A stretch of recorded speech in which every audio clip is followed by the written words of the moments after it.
In today's video, I am going to be giving you different basketball drills that you can run with your team or yourself individually if you have a friend, so that you can be able to dribble the ball better and handle pressure defenses.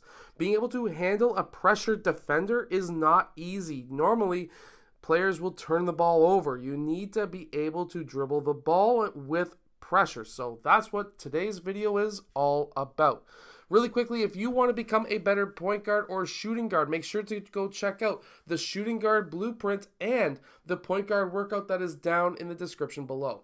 In the first drill that we are working on here, what we are doing is we are putting pressure. We're pushing offense and defense against each other until they get to about that 3-point line, and then they just release the defense and go for the layup.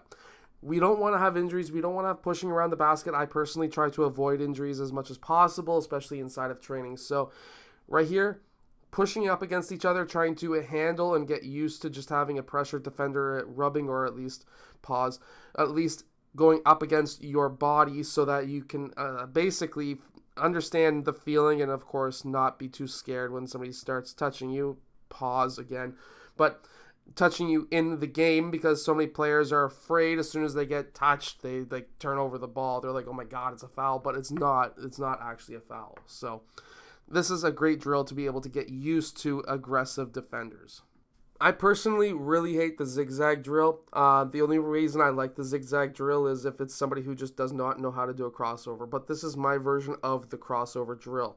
Notice how I have the defensive player trying to poke that ball away and making contact with the defender. This is more realistic than just having a defender shuffle alongside back and forth. You want that pressure. You want that defender to try and poke that ball free. That forces that offensive player to protect that ball just a little bit more.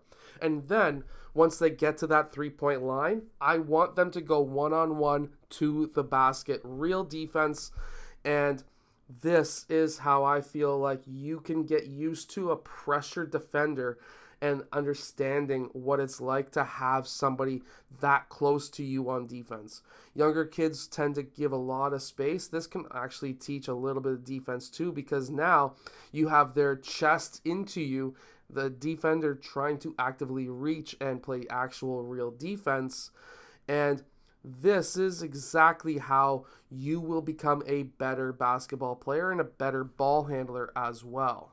This next one is very similar to the first drill. However, we are doing this in the half court. Basically, what we have is a defender who is trying to push against the offensive player. The offensive player is trying to push back against that defender, but at the same time, reacting to try and get that defender off of him so that he has the ability to score at the rim. Now, you can do this by doing a quick crossover as David did in these clips.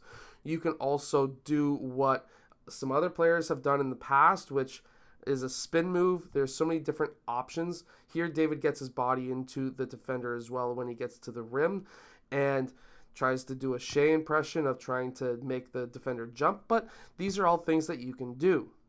And then next, what we are doing is a help defender, or at least scoring on a help defender. So basically what we have here is the offensive player. He is dribbling towards that elbow. He crosses up at that elbow, and then he has no more than one dribble to try and score after that cross. And you have to do a Euro. You're going to have to body the defender. You have to do something. You could float it over top. There's so many different options that you have to your advantage, or to your options that you can use. You just have to pick the right one to try and score. Euro steps work. I'm not telling them what to do. What I am telling them is just to get the ball in the basket and to not get blocked. The defender, the most he can do is either try and reach in and try and disrupt whatever dribble that they are doing, or to have his hands straight up and just to make life difficult, as they should.